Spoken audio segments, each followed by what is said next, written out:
ये कहाँ टिका हुआ है? राजा के मन में विचार आया कि भाई ये धरती, आसमान, सूरज, चांद, सितारे ये क्यों टिके हुए हैं? जब वैज्ञानिक कहते हैं ये धरती घूम रही है साहब, 24 घंटे अपनी धुरी पर धरती घूमती रहती है। अब इसको घुमा कौन रहा है? ये खोज तो कर ली वैज्ञानिकों ने कि धरती घूम रही है, लेकिन इसको घुमा कौन रहा है ये खोजी क्या नहीं खोज पाए। खुदा ने तो फिर ने एक बल बताया, कौन सा बल है? तो गुरुत्वाकर्षण बल है। गुरुत्व यानी वहां भी नाम भी निकल के आया था, क्योंकि वो तो मौत उसी की है, तो पूरा टिका हुआ ही गुरु के खम्भे पे। ये सातों जितने भी ब्रह्मांड है सबकी जो रचना है ये गुरु के खम्भे पे टिकी हुई है। एक सत्संग में गुरु महाराज कह रहे हैं कि पूरी बेल पे जाओ, वो धुरा है नाम। नाम क्या है? एक धुरा है, और उस धुरे पे चारों ओर सृष्टि घूम रही है। यानी सत्पुरुष के मुख से जो आवाज निकली वो नाम की वो धुरा है। तो उस पर गुरु महाराज कह रहे हैं 16 पुत्र ऐसे घूम रहे, ये और इनके लोग ये घूम रहे, उसके नीचे ईश्वर भी घूम रहे। गुरु महाराज कह रहे हैं फिर तुम्हारे स्वर्ग वैकुंठ पर 14 भवन भी घूम रहे, गुरु महाराज बता रहे हैं। और फिर नीचे हमारी ये पृथ्वी और ये चांद सितारे ये सूरज के चारों घूम रहे, यानी सब घूम रहे। किस पे घूम रहे हैं? उस गुरु के नाम पे। वो नाम कहो, शब्द कहो या गुरु कहो, वो तीनों एक ही चीजें बोले नहीं। तो ये पूरी रचना, हाँ, बिन पद चले सुने बिन काना और करे बिन कर्म करे बिन नाना। उसका ना कोई कर है, ना हाथ है, ना पैर है, ना शरीर है। ऐसा शरीर नहीं है तुम समझ रहे हो कि ऐसा शरीर होगा गुरु महाराज का। ये तो तुमको समझाने के लिए उन्होंने धरा यहाँ, तो ऐसा ही है, लेकिन ऐसा पंच भौतिक शरीर नहीं है उनका। वो तो पूरा काम करते रहते हैं बिना हाथ पैरों के, सब कुछ है। वो अनुभव करती है उसको जीवात्मा। तो पूरा ये धुरा इसी पे टिका हुआ है। तो उस राजा के मन में ये विचार आया तो उसने सभा बुलाई अपने पूरे उनकी राज दरबार में, जो भी उनके महात्मा विद्वान और साधक थे, पंडित पुरोहित जो भी थे, सबको बुलाया कि भाई हमारे अंदर ये विचार आया है कि ये सूरज कैसे टिका हुआ है आसमान में, ये चंद्रमा कैसे टिका हुआ है, ये चांद सितारे और ये आसमान कैसे टिके हुए हैं, पृथ्वी कैसे टिकी हुई, ऐसा कौन सा खम्मा है? भाई हमारा पिलर है, महल है, ये तो खम्मों पे टिका है इसकी छत, लेकिन ये कैसे टिके हुए हैं? इसका कोई जवाब आके दो, नहीं तो मैं तुमको फिर जेल में बंद करूंगा। तो सब जितने भी विद्वान थे सबने खोजा अपने ग्रंथों पोथियों में, तो ये जवाब उनको कहीं नहीं मिला। तो वो संतुष्ट नहीं हुआ, मन के भाई मैं तुम्हारे जवाब से संतुष्ट नहीं हूँ। अब एक जो पंडित जी थे, बड़े विद्वान थे, उन्होंने कहा कि महाराज 1 महीने का टाइम दो, 1 महीने में मैं इसकी खोज करके और तुमको लाऊंगा। तो मन के 1 महीने का नहीं, तुम हमारी तरफ से 2 महीने का टाइम देगा, लेकिन 2 महीने बाद अगर तुमने नहीं लाया तो मैं तुमको फांसी पे चला दूंगा। अब वो चले गए साहब, अब घूमने लगे तो देखा इधर उधर, पर किसी के पास जवाब नहीं मिला, पूछा लोगों से। तो उनकी लड़की जो थी वो विद्वान थी और वो संतों की शरण में जा चुकी थी, पूरे गुरु की शिष्य थी। उसको जब मालूम हुआ कि हमारे पिताजी दुखी रहते हैं, तो उसने पूछा कि आप इतने परेशान क्यों हैं?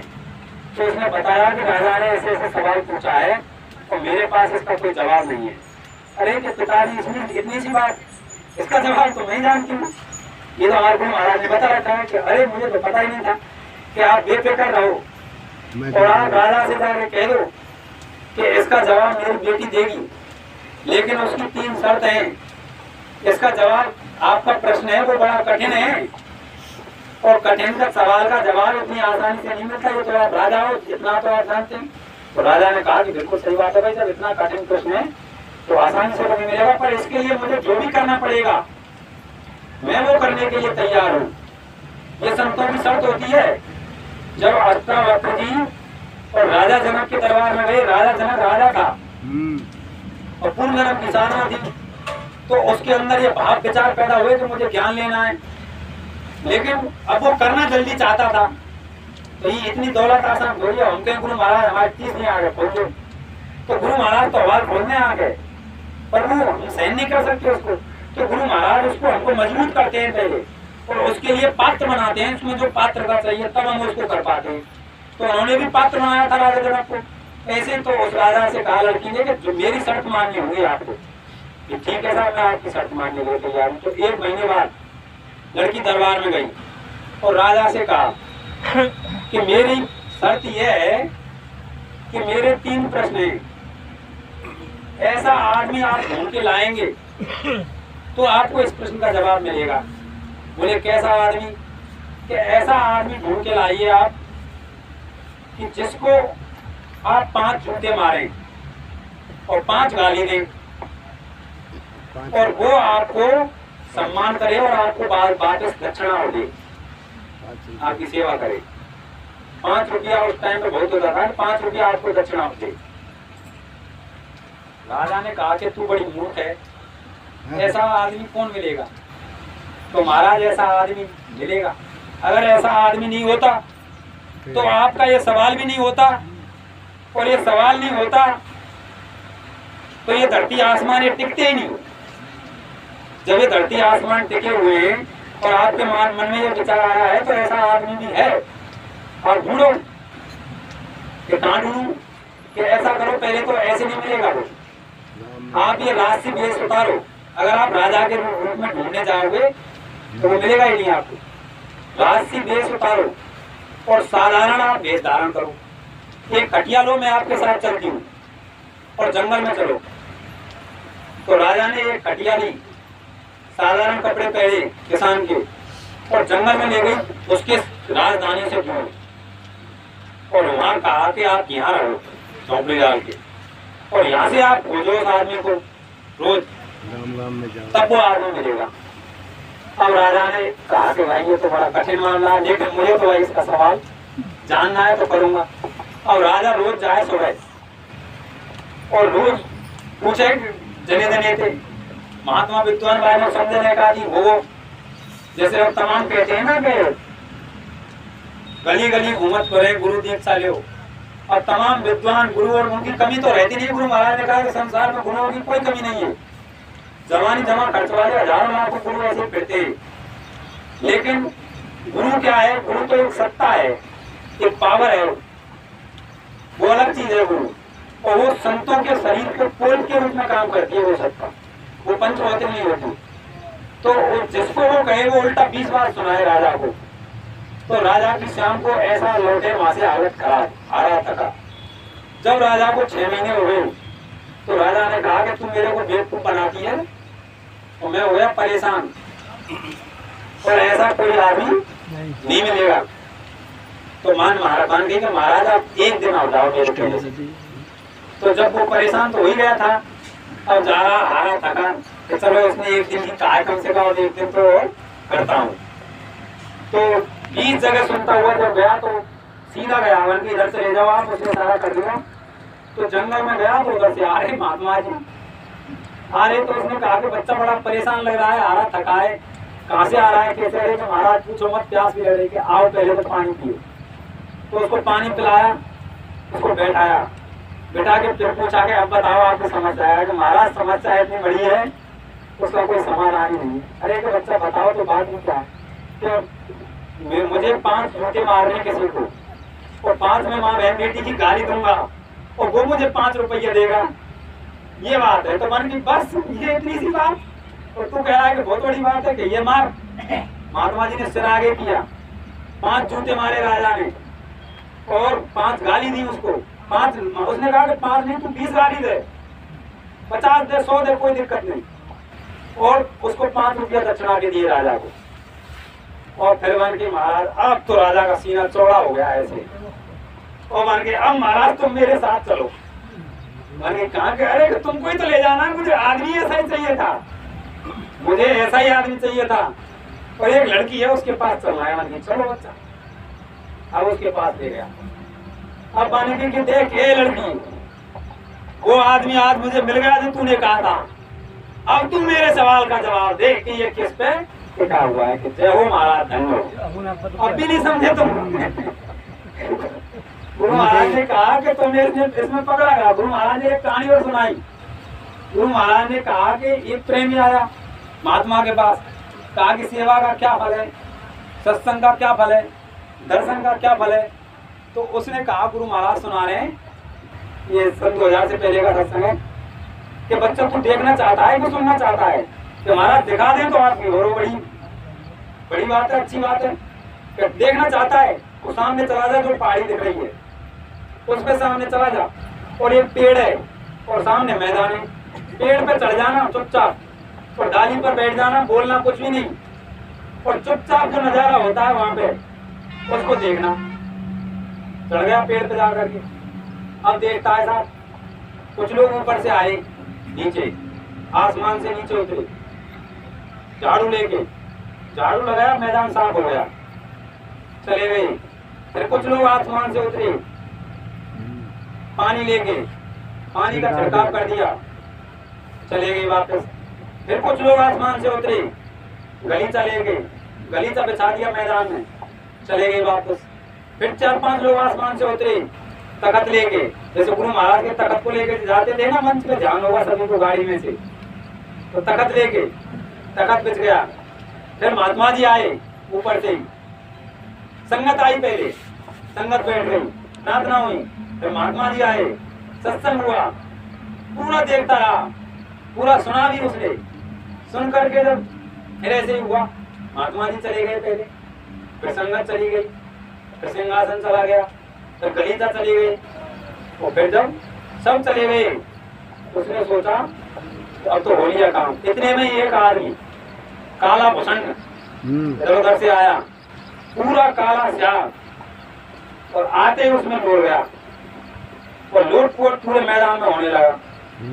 लूटपोट होता रहा तो धीरे धीरे उसका रंग बदला, धीरे धीरे, और कुछ देर बाद पूरा एकदम गोरा भक्त साफ सफेद हो गया, पाक साफ स्वच्छ हो गया एकदम, तो चला गया। अब पहुंचा गुरु महाराज के पास कि गुरु महाराज, गुरु बच्चा देखा कि महाराज देखा कि क्या देखा कि महाराज देखा, ऊपर से आदमी आए, झाड़ू लगाई, ऊपर से आदमी आए, गली चलाए, ऊपर से आदमी, सिंहासन आया, ऊपर से महात्मा जी आए, सत्संग हुआ, सत्संग सुना। फिर गुरु महाराज ने कहा तुमने इसमें क्या पकड़ा? उसने कहा एक काला आदमी आया और लोग के चला गया, तो तुमने इसमें क्या पढ़ा? अरे महाराज ये तो मैं समझ नहीं आया।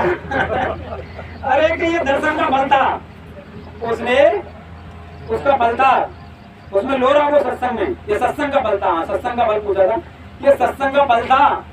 सत्संग की जमीन में लोरने मात्र से उसके पाप कट गए, और तू ये पूछ रहा है कि महाराज पता नहीं क्या पकड़ा मैंने। तो ऐसे ही उसने लड़की ने कहा कि अरे राजा तू बड़ा सीधा है, तुझे भी ये नहीं पता कि कौन किस पे टिका हुआ है, कि यही तो वो खम्मा है जिसको तू लेके आया है, वो ये खम्मा है। सारे जितने भी हैं, गुरु महाराज ने कहा तीर्थ मूर्त व्रत, देवी देवता जो भी हैं, किसकी भी पूजा कर लो तुम, और किसी की भी मत करो, गुरु की कर लो, सबकी हो गई, क्योंकि ये खम्मा है, इसी पे टिके हुए हैं। गुरु महाराज ने कहा ये धुरा है, जितने भी ब्रह्मांड है इसी के चारों ओर घूम रहे, जितने भी लोग हैं सब इसी के चारों ओर घूम रहे, सूरज चांद सितारे ये सब नाम के चारों ओर घूम रहे। जब तुम्हारे अंदर नाम प्रकट हो जाएगा तो तुम्हारे अंदर गुरु प्रकट हो जाएगा। गुरु और नाम कोई अलग अलग नहीं है, वो तो महसूस होता है। गुरु महाराज ने कहा पढ़ाई में गुरुत्वाकर्षण थे में आते, और विज्ञान ने भी नाम वो दिया। मैं बता रहा था विज्ञान ने भी जब नाम दिया, यानी वैज्ञानिकों ने पूरी खोज की, आत्मा का तो वो पता लगा ही नहीं पाए आज तक, क्योंकि गुरु महाराज ने कह दिया ऐसी कोई मशीन भौतिक विज्ञान में नहीं बनी है जो जीवात्मा का अक्ष ले सके, क्योंकि जीवात्मा तीसरे सिर पे बैठी है, वो पिंड लोक के नाके पर बैठी है। गुरु महाराज ने कहा मृत्यु लोक का नाका है, नाका कहते हैं बॉर्डर, जैसे बॉर्डर पर फौजी रहते हैं, बीएसएफ लगी हुई है, कमांडो चौकी, इधर पाकिस्तान है और इधर भारत है। अब बताओ बॉर्डर वाले के लिए भारत और पाकिस्तान क्या है? उसके लिए वो चाहे तो पाकिस्तान में अभी चला जाए, अभी भारत। ऐसे गुरु महाराज ने कहा कि इधर तो स्वर्ग का नाका है और इधर मृत्यु लोक का नाका है। तुम बिल्कुल बॉर्डर पे हो लेकिन तुमको होश ही नहीं है, तुम बेहोश हो, तुम यहाँ फंसे पड़े हो, तुम स्वर्ग के नाके पर बैठे हो और तुम्हारा शरीर हो गया खड़े। इसके लिए गुरु महाराज ने 2000 के सत्संग कहा इसको साफ करो पहले, जब ये साफ होगा तब तुम इसमें वो आएगा। वो चिंगारी इसमें नाम की तबाही, गुरु की जो जिसको कहते हैं चरण कमल। रामायण में गुरु महाराज ने कहा, रामायण में लिखा है बंदन चरण कमल हरिराई, और इसी के लिए गुरु महाराज ने कहा, सीता जी ने विनय किया, सुनो विनय हम बेटा पशु का, ये भी लिखा गुरु महाराज ने प्रहलाद चौधरी में। सीता जी तो रही थी ना सुखवाटिका में, इसी के सहारे रही थी। अब हम समझते हैं उस राम के सहारे रही थी, वो राम जो विलाप कर रहे थे उनके लिए, उनके सहारे नहीं थी, वो इनके सहारे राम रही थी। और सुमर पवन सुख पावन नामू, अपने बस कर रहा है राम, अपने बस में तो राम भगवान किए थे, तो उसी के सहारे से किए थे, उसी नाम के सहारे से गुरु महाराज ने कहा। अब तुम समझ रहे हैं कि राम राम के सहारे थे बस में कर लियो, राम नहीं किए, क्योंकि कृष्ण नाम के सहारे से बस में तो कृष्ण भगवान ही नहीं हुए। कृष्ण नाम खूब जपा पांडवों ने, खूब उन्होंने जपा, खूब उन्होंने जपा गोपियों ने, उससे नहीं हुए। उनसे कहा योग करो तुम, क्योंकि योग करोगे तो अंदर का नाम मिलेगा, उससे कृष्ण भगवान बस में होंगे, तब वो बस में होंगे। विदुर ज्ञानी थे, तो महाभारत होने वाला था तो विदुर पहले ही निकल गए वहां से और वो लीन हो गए। और उद्धव कृष्ण भगवान के सखा थे, लगे रहे जिंदगी भर। और कृष्ण भगवान जब जाने वाले थे तब बोले, अरे महाराज गुरु महाराज कह रहे हैं, तो उद्धव आए उनके पास, कृष्ण भगवान के पास, और उन्होंने लगे, अरे महाराज मैं तो आपका प्रेमी हूँ, मैं तो आपके बिना रह ही नहीं सकता, मैं तो आपके बिना रह ही नहीं सकता, और मुझे भी अपने साथ ले चलो। तो कृष्ण भगवान ने कहा, तूने मेरे शरीर से प्रेम किया है, और शरीर के प्रेम करने वाले को नहीं ले जाते, क्योंकि शरीर तो नाशवान है, यहाँ का है।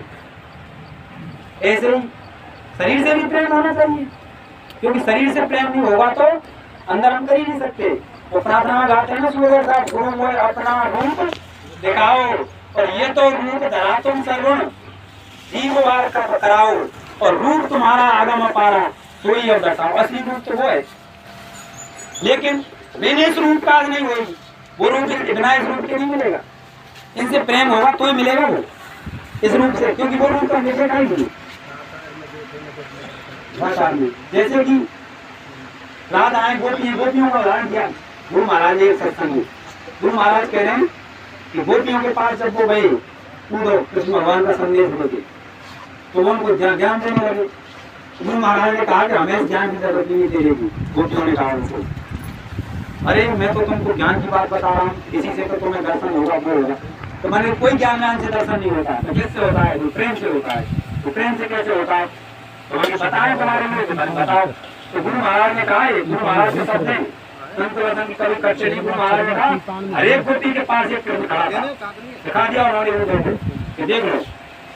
और जब उन्होंने वो निकाली ना चिट्ठी, तो ये कृष्ण भगवान ने हाथों से लिखी अपने से, तो उनको सूख करके रोने लग गई। आज हमारे प्रेमी है गुरु महाराज के साक्षात चरण पाठ कर रखे हुए हैं, जो शहरों में से उतार के लाए थे हमारे आदरणीय कारधारी सुगर सिंह जी, पहने हुए थे गुरु महाराज ने, उनके लिए लेके गए। तो पहले से पहली बात है, तो नए लेके गए थे, नयों को पहनाया अपने हाथों से, उनको लेके आए। तो ऐसे हमारे प्रेमियों के पास हर एक के पास गुरु महाराज की निशानी रखी हुई, तो उनको लेके रोज ये तरफते हैं। अभी कार्यक्रम हुआ था, अभी कौन सा गया, गुरु पूर्णिमा कार्यक्रम हुआ था सूरत में। तो सूरत के अंदर प्रेमियों ने एक आश्रम बनाया है गुरु महाराज का, तो संगमरमर की कुटिया बनाई है 4-5 महीनों की, बहुत अच्छा आश्रम है। तो उसमें कार्यक्रम हुआ था, तो उनके पास कुटिया में उन्होंने ऐसे चिन्ह रखे प्रेमी आश्रमों में, जैसे हमारे चरण पाठ का नहीं है कहीं, तो उन्होंने गुरु महाराज का भेंट रखा है। तो गुरु महाराज को साथ के साथ ला रहे थे सत्संग पहुंचते हुए, पूर्ण करना है, तो कुटिया से उसको सत्संग मैदान तक ला रहे थे, तो सिर पर रख करके उसको बड़े सम्मान के साथ में। तो जब वो बहनी को दिया तो इतनी रोई को वहीं फूट के रोने लगी। उसका वीडियो वायरल हो रहा है, उसका बहुत ज्यादा संगत में चल रहा है। यानी उनको हाथ में लेते ही वो, हमारे अंदर असर ही नहीं होता कोई, जो गुरु महाराज की चीज है। गोपियों को जब वो चिट्ठी दी तो वो प्रेम होता है, चिट्ठी दी तो गोपियां तड़प गई, रो गई। उन्होंने कहा, उन्होंने तुमने सत्यानाश कर दिया, तुमने ये मुझे पढ़ने भी नहीं दिया, मैं तुमको बता तो देता कि उन्होंने क्या लिखा है। अरे कि लिखने की क्या बात करते हो तुम, हमें लिखने की और सुनने की जरूरत है ही नहीं, हमें तो ये मिल गया, ये बहुत है। तो असली चीज है, गुरु महाराज ने कहा प्रेम, प्रेम के बिना कुछ नहीं होगा, प्रेम करो तुम जितना भी हो सके संगत में। गुरु महाराज ने कहा प्रेम करो, प्रेम से ही गुरु महाराज प्रसन्न होते हैं। गुरु महाराज ने कहा कि मछली का जल प्रेम होता है, पतंगे का दीपक से होता है, उसको पता है कि मैं जाऊंगा लट्टू पर दीपक पर तो मैं जल के मर जाऊंगा, लेकिन वो प्रेम के कारण वो मर जाता नीचे है। बैठ जा फूफा, नीचे बैठ जा फूफा, नीचे बैठ जाओ, तो लाइन तक नीचे आ जाने के जाओ, बाद नीचे रहेगा। नीचे आ जाओ, प्यार का ना करेंगे स्टार्ट। मेरे पार निकल गया सतगुरु महाराज, उसके तो पार निकल गया, लेकिन गुरु महाराज ने कहा तुमका असर होता ही नहीं। मैं इतना चिल्लाता हूँ, तुमका असर होता ही नहीं। गुरु महाराज ने सत्संग में कह रहे हैं मन से कि तुम यहाँ के बैठ जाते हो, बैठे में बैठे रहते हो, आंख फाड़ फाड़ के देखते हो, और मैं आता हूँ देखता हूँ। आज कितने दे रहे भाई साहब बोलो? 3 बज गए उनकी। हम तो अभी नौकरी पे जाएंगे साहब, नौकरी पे आए, खाना खाया, आज खाना खा लिया तो बैठा ही नहीं गया, कुछ किया, समझ निकलने 5-5 मिनट भजन ध्यान क्या हो गया बस। इसके अंदर भय लग जाती है, तड़प लग जाती है, उसको नींद नहीं आती, रातों रात नहीं सोते। ऐसे प्रेमी है, अपने जिले में भी है एक आध दो प्रेमी जो जागते रहते रातों में। झगड़ा हो गया, बहू ने कह दिया कि ये तो सास तो पागल है हमारी, रात भर जगती है, दिन में सोती है, ये कैसी सास मिली है? मैया से जाके कहा, नहीं मेरी बहू ने, अरे मैया हमको कैसी सास मिली? आदमी की दुनिया के बहू कह रही हमको कैसी सास मिली? रात भर तो जगे, तो पूरी दिन में सो रहे, बताओ। अब तुमको कोई समझाने को रात भर क्यों जगे और ना भी समझे, तो गुरु महाराज ने कही कि दुनिया नहीं समझेगी तुमको, दुनिया वाले तुमको नहीं समझेंगे। तो ऐसे प्रेमी होते हैं, रात दिवस में नींद न आवे, भावे अन्न न पानी, तड़पत गुरु चैन नहीं भीतर, तो वेदा संत मिले मोर सतगुरु गुरु। अब हो गया बस, टाइम हो गया। और अब कुछ सुनो, प्रेमियों से निवेदन है, मेरा सत्संग बोलने का अनुभव नहीं है, लेकिन मैं कोशिश ये करता हूँ गुरु महाराज की दया से, जो गुरु महाराज ने कहा भी है, एक सत्संग में गुरु महाराज कह रहे हैं कि भाषावादी ज्यादा नहीं होनी चाहिए, मेरे वचनों को ही याद करो आप। इसलिए हमारी तो एक कोशिश रहती है, बाबू महासार से और मनीष जी से चर्चा हुई थी इस बार इस बारे में, वो वहां बता रहे थे कि निर्मल सिंह जी तारदारी हैं बहराइच के, तो ये चर्चा कर रही थी, वो सब लोग कह रहे थे कि असली जो सत्संग होता है, असली सत्संग हम किसको कहते हैं? सत्संग का मतलब होता है सत्य का संग। अब हमने भाषामारी करने लग जाए और समझाने लग जाए, कथा करने लग जाए, उससे कुछ नहीं होगा, क्योंकि भागवत कथा बहुत आ रही है तमाम, सत्यनारायण की कथा तमाम हो रही है। अब कलावती का तो साहब उससे हो गया काम, अब कलावती की कथा सुनावे लग रहे हैं धुआंधार, उससे हो कुछ नहीं रहा है। तो गुरु महाराज ने कहा कथा कहानी किस्सों से वो कुछ भी नहीं था, कुछ नहीं होगा। इसलिए असली चीज है सत्य का संग, सत्य का संग होता है गुरु का संग, तो गुरु का संग नहीं है तो किसका संग? संगत का संग। तो संगत बैठे गुरु का रूप है, इसका संग करो, प्रेमियों से मिलो। और दूसरी बात, गुरु महाराज ने जो वचन कहे हैं वो सत्य है, तो इसलिए यहाँ पे बत्ता बैठे कोई, वो ज्यादा से ज्यादा ये कोशिश होनी चाहिए कि हम जो गुरु महाराज के वचन है उनको ही दोहराएं। कहानी भी सुनानी है तो गुरु महाराज ने कितनी कहानी सुनाई है, गुरु महाराज ने जो बुढ़िया पुराण की कहानी है ना, कहते हैं ना जिनको बुढ़िया पुराण, वो गुरु महाराज ने सारी सुनाई समझाने के लिए। क्यों सुनाई?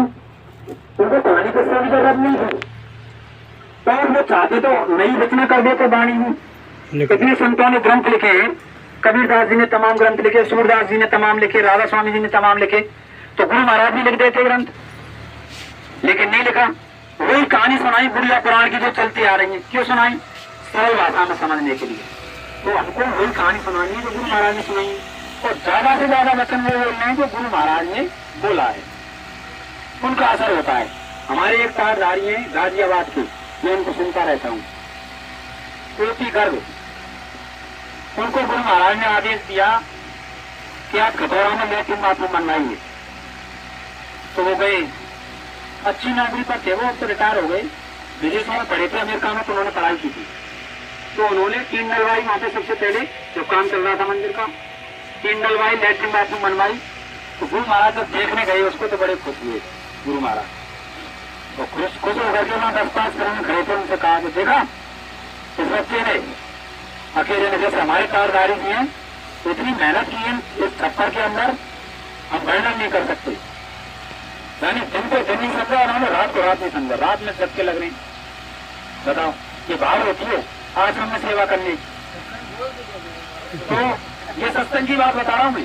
गुरु महाराज ने कहा उनके तारधारी के सामने 10 लोगों से कहा कि इस बच्चे ने ये जो बनाया है कोई बना नहीं सकता इतना। और फिर ये कहा कि अगर आप इनसे ये कह दो, ये गुरु महाराज के शब्द हैं, अगर इनसे आप ये कह दो, सत्संग में बोल रहे हैं, गुरु महाराज गाड़ी में बैठ के बोल रहे हैं, इनसे आप ये कह दो कि आप घर घर में लैट्रिन बनवा दो। अगर इनसे मैं कह दूं अभी कि आप इस गांव में सबके घर घर लैट्रिन बनवा दो, तो ये बनवा देंगे, ये कुछ भी कर सकते हैं। ऐसे प्रेमी हैं गुरु महाराज के। तो वो सुनाते हैं, क्या सुनाते हैं? असली चीज। वो गुरु महाराज के सत्संग में जब जाते थे तो वो डायरी लेके बैठते थे अगले साल, और डायरी में नोट करते थे एक एक सत्संग को। तो वो डायरी उन्होंने संगत में छपवाई है, उनकी डायरी कॉपी करवाई है उसको, और वो सत्संग जब सुनाते हैं तो डायरी में से ही सुनाते हैं, और कोई सत्संग नहीं सुनाते हो। और अब तो इतना हो गया कि वो डायरी सुनाते उनको याद हो गई। अब वो सत्संग वैसे ही सुनाते हैं बिना डायरी के, लेकिन सुनाते कौन सा है? वही जो डायरी में लिखा है। आपको डायरी ले लो, वो उनके उसमें आते हैं, व्हाट्सएप पर भी आते हैं उनके, उनको कटिंग करके पेस्ट करके टाइप करके लोग भेजते हैं डायरी के। तो वो बोलते हैं बिना देखे डायरी में से, वो रट रहे। वो महाराज ने कहा मेरे बच्चों को माला बना के पहन लो, इनको रट लो, यही काम आएंगे। तो असली सत्संग वो है, वो हमारे काम आएगा, उसको रट लो। और हम गुरु महाराज की 2-3-4 बात ही ना रट पाए तो पूरा सत्संग कैसे रटेंगे? तो सबसे पहले थोड़ा रटो, छोटी छोटी चीज गुरु महाराज मोटी मोटी बात समझाते थे, उनको समझो पहले तक। तो ये चीज़ है। अब बाकी समय बहुत हो गया है, और मेरे पास आज गुरु महाराज की विशेष दया रही है, लेकिन मैंने कभी सत्संग बोला नहीं है इतना। एक आध बार मैं बोला भी हूँ तो आधा घंटा ज़्यादा से ज़्यादा 20 मिनट बोलता नहीं हूँ। अब मुझे बात तो कुछ और बतानी थी, बतानी ये थी, इतनी सी थी कि प्रेमियों के अंदर आग लगनी चाहिए। जैसे सूबेदार साहब है हमारे, इनको चैन नहीं पड़ता, हर तीसरे दिन आश्रम पे आ जाते हैं भरतपुर से, जबकि भरतपुर ज्यादा नजदीक नहीं है यहाँ से, आसपास बहुत गांव है। हर तीसरे दिन पीटीआई दिए, एक दिन के लिए गांव चले जाएंगे तो फिर 3 दिन यहाँ रहेंगे, फिर एक दिन के लिए चले जाएंगे तो फिर 3-4 दिन यहाँ रहेंगे। ऐसे हमारे अंदर कब हम आश्रम कब इतवार आएगा, दूर लगता है। तो ये बात बताने के लिए मैं खड़ा हुआ था। सत्संग तो मुरारी जी को देना था, अब तारधारी जी का आदेश हो गया कि आज तू बोल। तो गुरु महाराज की दया से उन्होंने बुलवाया, जो कुछ बुलवाया मुझे नहीं पता क्या बुलवाया। वैसे मैं कोशिश ये करता हूँ कि जो मैंने सुना है और पढ़ा है गुरु महाराज के वचनों में से ज़्यादा मैं उसमें से ही बोलूँ। लेकिन फिर भी ये मन है, अपनी कोई ना कोई वो बात निकल ही जाती है, कह ही देते हैं। तो मेरा कोई अपना शब्द निकला हो ऐसा, और जिससे किसी प्रेमी भाई बहन को वो शब्द अच्छा नहीं लगा हो, ठेस पहुंची हो, तो उसके लिए मैं आपके चरणों में मस्तक रख के माफ़ी चाहता हूँ। सबसे छोटा हूँ, माफ़ करेंगे सभी। और सभी प्रेमी, मेरी तो यही प्रार्थना, हाथ जोड़ के सभी दर्शन देते रहें।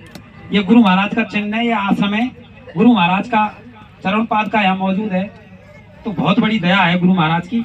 तो यहाँ आते जाते रहें सब, रविवार के रविवार यहाँ आते रहें। हर रविवार नहीं आ सकते तो तीसरे रविवार को महीने में तो एक बार जरूर ही आए। गुरु महाराज ने कहा काम तभी होगा तब आप संगत में आते जाते रहोगे, तभी आप भजन ध्यान कर पाओगे। नहीं तो संसारियों में रहोगे, रूखे फीके हो जाओगे, और धीरे धीरे तुम्हारा भजन ध्यान भी छूट जाएगा। जो कि असली दौलत है यही संग जाएगी, और कुछ नहीं है। और लास्ट में एक बात और, गुरु महाराज ने हर सत्संग में बताते रहे कि शाकाहारी तो सबको रहना ही है, और अपने बच्चों पे विशेष ध्यान रखिए। जिनके बच्चे छोटे छोटे हैं वो बाहर जाते हैं। हमारे स्कूल में देखा है मैंने, मेवों के बच्चे पढ़ते हैं, लोधे के बच्चे पढ़ते हैं, जाटवों के बच्चे पढ़ते हैं। तो किसी के तो माँ बाप शराब पीते हैं, और मेवों में उसमें सक्का फकीर हैं, उनमें क्या है, मीट खाते हैं ज़्यादातर। तो संगत में ऐसे बच्चे आते हैं जो अंडे वगैरह खाते हैं, तो उनके साथ में वो सिखाते हैं ऐसे वैसे। तो बच्चों को अपने को ये सीख जरूर दें आप। गुरु महाराज ने शाकाहारी का प्रचार करवाया, हम समझ रहे हैं दुनिया को शाकाहारी बनाना, दुनिया को शाकाहारी नहीं बनाना। हमको अपने बच्चों को, अपने परिवार को शाकाहारी बनाना है, उसी से परिवर्तन होगा। तो अपने बच्चों पर नजर रखें, उनको लेके आए, उनको कोई ये शिक्षा नहीं दे, उनको ये भी सिखाएं कि चॉकलेट शुद्ध नहीं है। आपको कोई चॉकलेट दिए तो आप चॉकलेट मत खाओ, तो बच्चे नाश्ता में अंडे लेके जाते हैं। प्राइवेट स्कूलों में जिनके बच्चे पढ़ते हैं उनके बच्चे नाश्ता में अंडे की भुजिया, अंडे का आमलेट, ऐसी चीजें लेके जाते हैं। तो बच्चों को बराबर समझाते रहें कि ऐसा कोई बच्चा तो नहीं आता तुम्हारे साथ। तो हमारे बच्चे तो बड़े, मैं होती रहती है सत्संग में बैठते हैं तो वो कहते हैं अरे पापा हमारे स्कूल में एक लड़का है वो अंडा खाता है, इधर अंडा लेके आ गया ऐसे। तो बच्चों को ये बताएं कि ये चीज़ सही नहीं है। तो ये प्रचार हमको अपने घर में करना है, अपने घर में, परिवार में। बच्चा अगर 18-20 साल का हो गया है तो बाहर पढ़ते हैं, हाँ बाहर पढ़ते हैं कमरा लेके, तो वो बाहर जाते ही साहब बीड़ी सिगरेट और ये चालू हो जाते हैं। अभी मैंने एक, पता नहीं कहीं जा रहे थे हम, रास्ते में देखा 2 लड़कियां और सिगरेट पी रही थी। लड़कियां सड़क के सहारे सिगरेट पी रही थी। तो इतना माहौल खराब हो गया, बाहर पढ़ने वाले लड़के लड़कियां सिगरेट पीते हैं। तो अगर बच्चा आपका 18-20 साल का हो गया है तो उसको शाकाहारी बनाओ आप, उसको ये समझाओ ये चीजें कि आपको फोर्स करेंगे लोग, उनको फोर्स करते हैं। जैसे हमारे स्टाफ में कहते हैं अरे साहब अंडा तो शाकाहारी, मांसाहारी नहीं होता, ऐसे नहीं होता, वैसे नहीं। तो हम तो क्या है, हमको तो ज्ञान है पूरा बता रखा है, उनको समझा देते। पर जो बच्चे होते हैं वो नहीं समझा पाते। हम बच्चे थे, हम भी नहीं समझा पाते थे, लेकिन हम चुप हो जाते थे। तो असली चीज है शाकाहारी। और दूसरा ये सत्संग में, संगत में आते जाते रहे। और जय गुरुदेव नाम ही आधार है।